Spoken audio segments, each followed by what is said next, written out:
The sentinel's teeth were close enough that I could feel its breath change the temperature of my throat, and somewhere outside the ring, a voice that was not allowed to enter it was roaring a word he was not supposed to say in front of the whole assembled pack. Not my title, not even close. Something else. Something with only 3 syllables and no formality in it at all. The kind of word you save for someone you have already decided you cannot lose.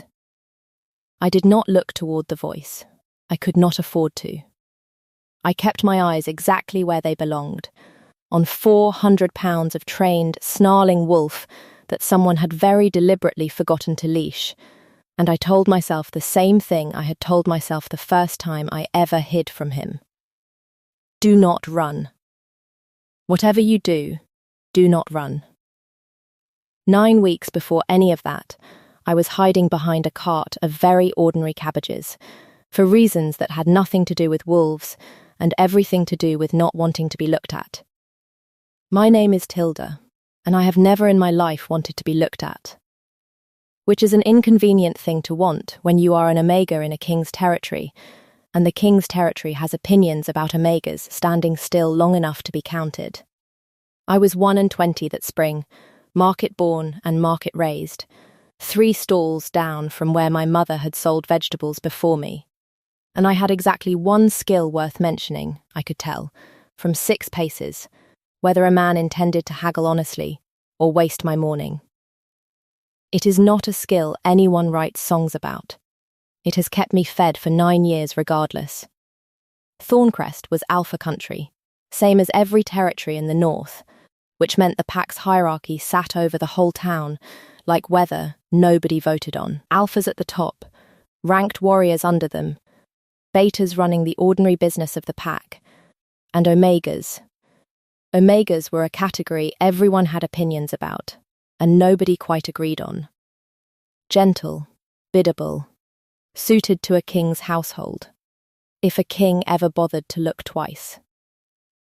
I had spent my whole life making certain no king ever had a reason to. Once every generation or so, when an alpha king's wolf reached full maturity, the pack held a choosing, a procession through every town in the territory, the king himself walking it in his own skin. Because pack law held that a king's wolf always knew his mate before the king's mind caught up to the fact, and the procession was meant to give the wolf its chance among the gathered omegas of age. Every unmarried omega in Thorncrest was required to stand in the market square and be counted when the procession came through. Not chosen. Counted, catalogued, like inventory, in case some future decade required the list. I had been counted 8 times since I came of age. I had never once wanted to be counted a 9th. I had other reasons besides simple stubbornness. 3 winters back, the Crown had raised the market tax twice in a single season to pay for a border skirmish nobody in Thorncrest had asked for, and my mother had gone without a coat that year, so I would not go without boots. I did not hate King Alaric personally. I had never laid eyes on the man, but I had decided, somewhere around that second tax hike, that whatever the Crown wanted from people like me, it was never going to get it for free, and certainly not for the price of standing in a square being counted like a sack of turnips. So on the morning of the choosing, when the horns sounded at the edge of town, I did not go and stand where I was supposed to stand.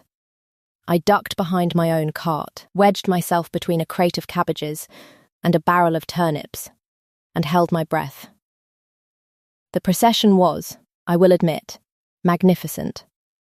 Banners the colour of dried blood, the king's personal guard in formal fur, and at the very centre of it, walking on 4 legs, where a king would ordinarily walk on 2, a wolf the size of a small horse, silver grey, moving with the loose, contained power of something that could dismantle the whole market square, and had simply decided not to.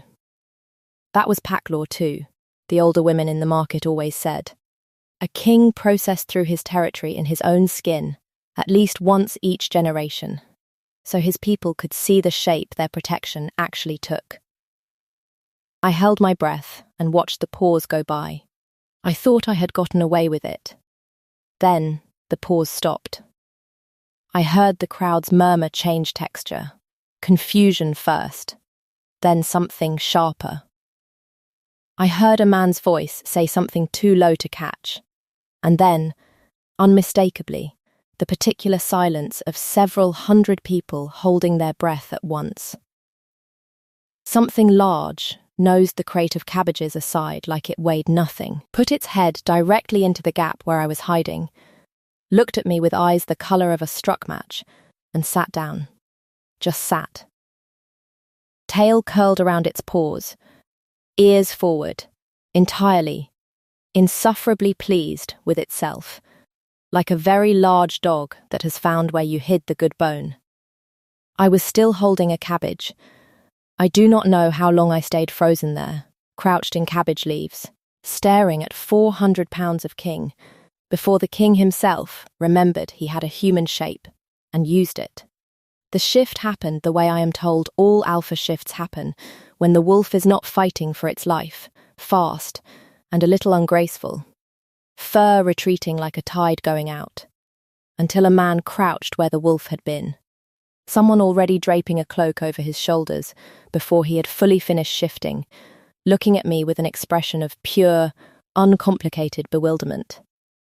He was younger than I expected, and better looking than was strictly fair to the rest of us. Raki, someone behind him said, a broad, weathered man I would later know as Gunnar, the king's second, in the particular tone of a man who has just watched his life get more complicated. Get up. You're in a vegetable cart. I am aware Gunnar the king did not get up. He was still looking at me. I have never done this before. You've never sat, Your Grace? Not at someone. I don't sit at people. He said it like it was important I understood this about him specifically, as though his dignity hinged on the distinction. I don't know why I did that. I was still holding the cabbage. You're holding a cabbage, he said, as if this were the strangest detail in a genuinely strange morning, which, to be fair, considering the morning, it might have been. I'm aware, Your Grace. The crowd did the thing crowds do when they do not know whether to be delighted or scandalized. They went very quiet, and then they went very loud, all at once. I heard someone say chosen in the reverent tone reserved for things you have waited your whole life to gossip about. I heard someone else say an omega, a market omega, like the words themselves tasted strange. Gunnar cleared his throat. Your Grace. Formally, you understand. A choosing requires. I know what it requires. The king had not stopped looking at me. Up close he had a scar through one eyebrow and the specific focused stillness of a man doing complicated arithmetic in his head and not liking the answer. What is your name? I considered lying. I have never been good at lying to a direct question, which is a genuine professional handicap in a marketplace. Tilda, he said it like he was testing whether it fit in his mouth. I don't suppose you'd care to explain why you were hiding behind a vegetable cart during your own king's procession. I don't suppose you'd care to explain why your wolf just sat on my foot, Your Grace. Gunnar made a sound that might have been a laugh, disguised, badly, as a cough. The king looked, for the first time since he had shifted back, faintly panicked. No, he admitted. I really wouldn't. Pack law was specific about a great many things, and vague about almost nothing, and it turned out to be entirely specific about this. Once a king's wolf chose in front of witnesses, the choosing could not simply be ignored. Not by him, and not by the Omega in question, not without a formal hearing before the pack elders to determine why. I did not have to accept him. I was told this several times by several increasingly nervous stewards, as if repetition might make it comforting. I only had to appear once, at the keep, to be formally released from the obligation if that was what I wanted.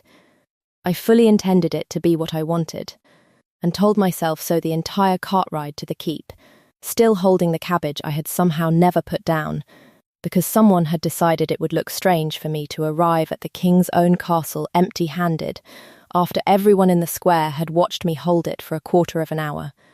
The great hall of Thorncrest Keep was full of exactly the kind of people I had spent 9 years successfully avoiding, and every one of them turned to look at me and my cabbage the moment I walked in. Lady Rosamond Ashworth found me before the king did. I would learn later that she had been the pack elder's quiet favourite for the choosing for the better part of 2 years. Raised for exactly this moment since she was a girl, and that watching a market omega walk in holding a vegetable had cost her more composure than she was used to spending in public. "How resourceful," she said, to the cluster of ladies around her rather than to me, in a voice pitched to carry. I hadn't realised the criteria this year included produce. "It's a good cabbage," I said. "You're welcome to it, if you're jealous." Someone near the back laughed before they could help it. Rosamond's smile did not move, which was somehow worse than if it had. I was released from the hearing within the hour, technically free to go home and never think about any of this again, which is precisely what I intended to do, right up until I reached my own stall the next morning and found the market steward waiting for me with a folded notice and an apologetic face. My trading permit had been revoked. Some irregularity in the family record, the notice said, requiring review before it could be reinstated, the kind of bureaucratic phrase that means nothing and everything at once. I marched to the keep the next morning, cabbage less this time, and found Lady Rosamond in a garden that probably cost more to maintain than my mother had earned in a lifetime. "You revoked my permit." "I sit on a council of 9, she said, not looking up from her needlework. "I hardly control it single-handedly." "You control enough of it. I'd like it back." She looked up then, and for one unguarded moment I saw something under the composure that was not cruelty at all. It was fear, plain and old. The fear of a woman who has spent her whole life being told she was owed a specific future and has just watched a stranger with a cabbage take it in front of witnesses. "I have been groomed for that man's attention since I was 9 years old," she said. "Every lesson, every gown, every carefully arranged introduction, all of it, for a choosing his wolf made in 4 seconds over a vegetable cart. Forgive me if I am not eager to smooth your path to a life I have spent 2 decades earning. I never asked for it. That," she said, "is somehow the most insulting part." I did not get my permit back that day. I did, for the first time, understand exactly what I was standing in the middle of, and that Rosamond and I were both, in our own ways, being asked to pay for a decision neither of us had made. Alaric found me 3 days later at my mother's old house at the edge of the market district, sitting on the front step doing absolutely nothing productive, which I imagine was noteworthy for a man who apparently did nothing but productive things. He had come without Gunnar, without guards, in a plain coat that did not remotely disguise who he was to anyone who had spent a quarter hour watching him shift out of his own skin in a public square. "I heard about the permit," he said, sitting down on the step without asking. An uninvited familiarity that should have annoyed me more than it did. "I can have it reinstated within the hour. I don't want it reinstated by a king doing me a favour. I want it reinstated because it should never have been taken. Those aren't mutually exclusive. They are to me." He was quiet for a moment, turning that over. He did not reach for my hand, sitting there on the step close enough that our sleeves nearly touched. I noticed the nearly more than I noticed almost anything else that week. "I don't understand what's happening to me," he said finally, which was not at all what I expected him to say. "I have been alpha of this territory for 6 years. I have never once lost control of my own wolf. Not in battle, not in grief, not in anything." And then I processed through my own market square, and he simply decided, without consulting me, sat down in front of a woman holding a cabbage and would not move, and I have not had a full night's sleep since. Because some part of me that I apparently do not control is entirely certain he made the right choice, and the rest of me has no idea why. Maybe he just likes cabbage. That surprised a laugh out of him. Short, real, nothing kingly about it at all. Maybe he does, he said. Or maybe I've been coming to your stall for 2 months under a hood and telling myself it was because the cabbages were genuinely that good, and my wolf simply ran out of patience with the lie before I did. I went very still. I beg your pardon? Something shuttered behind his eyes. Quick, involuntary. A man realizing half a second too late he had said more than he meant to. Nothing, he said. Ignore that. I'm tired, and I'm saying strange things. I did not ignore it. But I let it go, that day, because I did not yet understand what I had just been handed, and because he stood up rather quickly afterward and made his excuses and left, and because, I will admit this reluctantly, some small, undignified part of me was too busy noticing that he had blushed to press him further. I did not know yet what 2 months under a hood meant, or what it would cost either of us once I worked it out. If you want to find out whether a king who cannot lie to himself for much longer stays honest when it actually matters, and whether an Omega who has spent her whole life avoiding notice survives being chosen in front of an entire court that resents her for it, stay with me. There is a good deal more cabbage in this story before it is through. I promise you that much. I did not sleep well that night, turning over every strange, oversized coin the hooded customer had always left on my cart.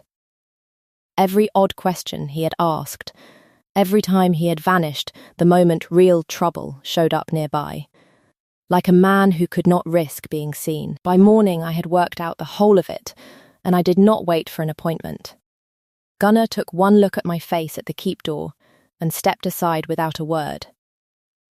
I found Alaric in the same library-adjacent room. Every self-important man in this story apparently retreats to when he does not want to be found. How long? He did not pretend not to understand. 4 months, he said. I saw you in the square the first time by accident. You told a merchant twice your size exactly why his scale was rigged, and did not apologize for being right. I kept coming back, telling myself increasingly complicated lies about cabbage quality, until there was no lie left large enough to hold it. You let me think this was your wolf's decision. Some accident you had no say in. I told myself that too. It was easier than being the coward who noticed a market Omega for 4 months and said nothing. My wolf did not betray me in that square. Tilda, he just ran out of patience waiting for the rest of me to catch up to something I had already decided. I was angrier than I expected. Not because he had wanted me, I could have forgiven wanting. Easily, because he had let me believe I was chosen by something blind and involuntary. When the truth was smaller and far more frightening, I had been chosen, on purpose, by a man who had watched me for months and never once given me the chance to choose back. You should have told me. Not the wolf. You. I know.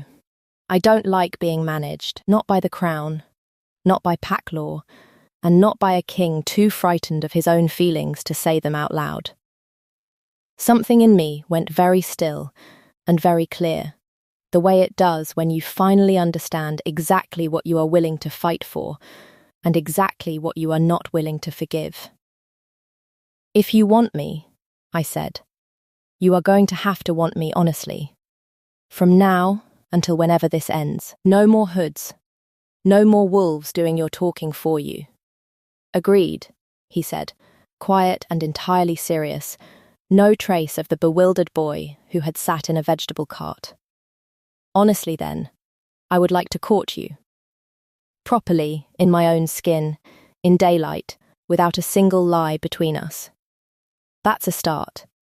It was not, I will admit, the reconciliation of a woman who had fully forgiven him. It was the beginning of one, which is a different and slower thing, and I have come to think it was the more honest of the two. Gunnar found me 2 days later in the market, where my permit had finally, quietly been reinstated without any king doing me visible favours, and told me, without much preamble, about the part of pack law nobody had bothered to mention yet. An Omega chosen outside the noble houses has to stand the iron circle, he said. Old right. Proves nerve, proves she won't panic and expose the pack to danger the first time something frightens her.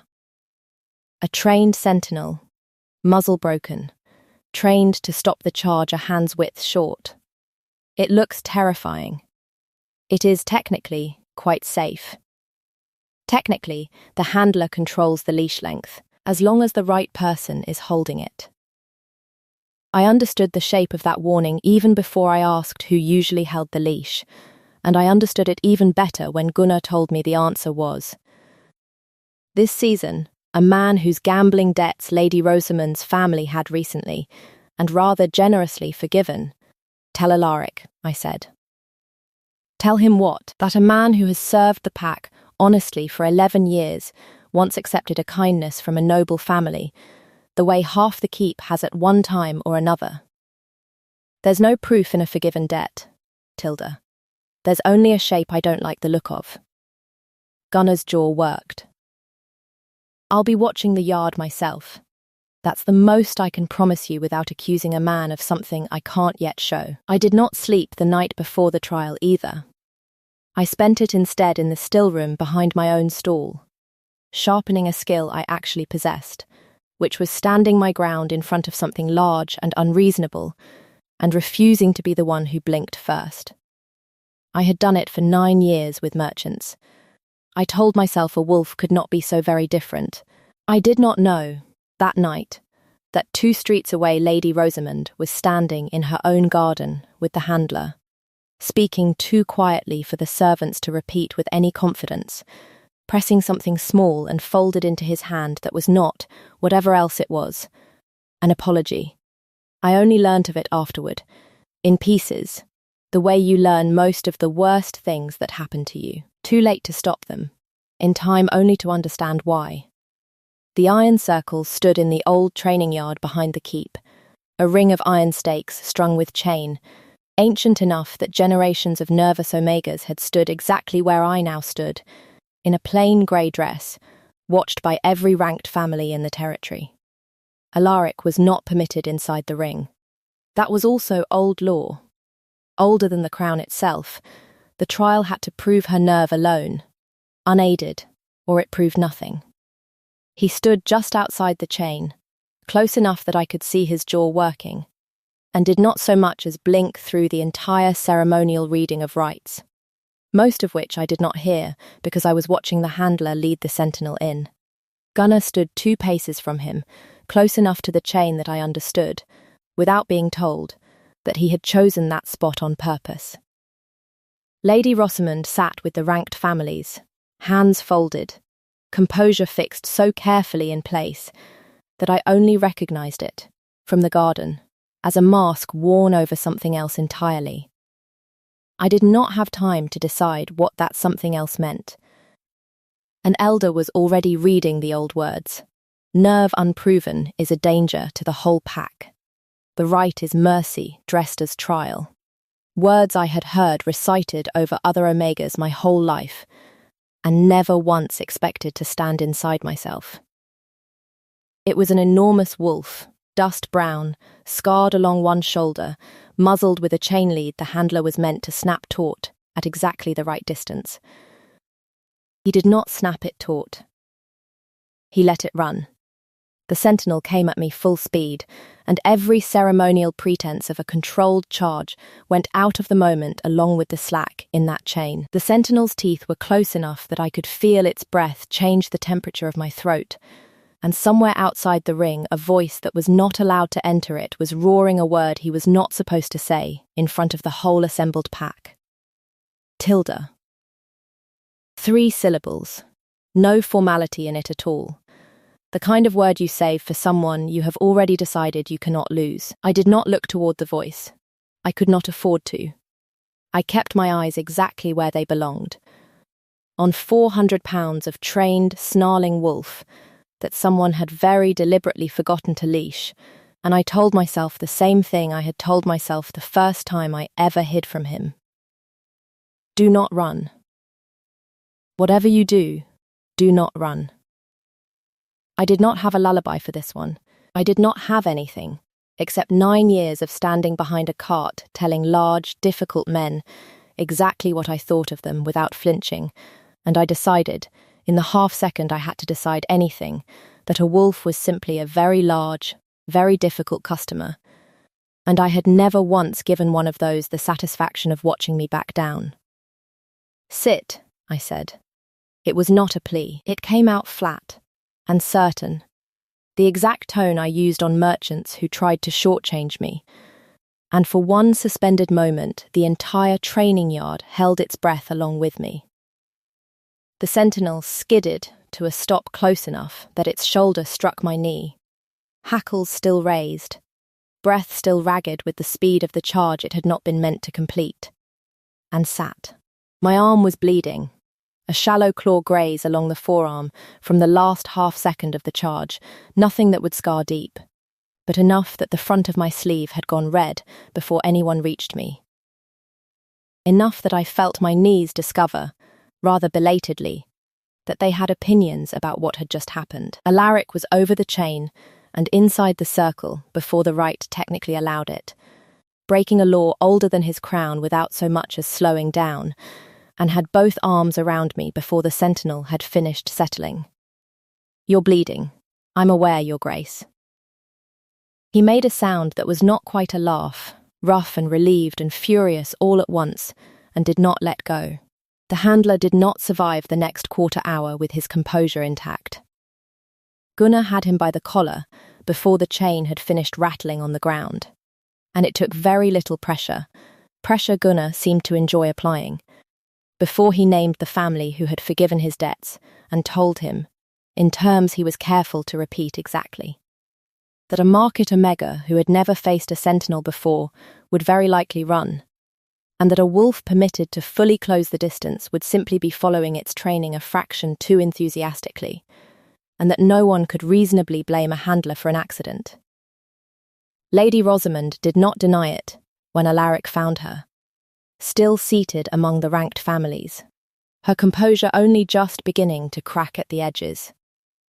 I never intended real harm, she said, and I believed, then and now, that some small part of that was true. I intended her to run. I intended the whole court to see a market girl panic and prove she did not belong here, and I intended to be standing exactly where I have always stood, waiting when the pack decided you needed someone steadier instead. I did not intend the handler to be quite so generous with the leash. Intent, Alaric said, is not going to matter a great deal to her arm. He did not raise his voice. He did not need to.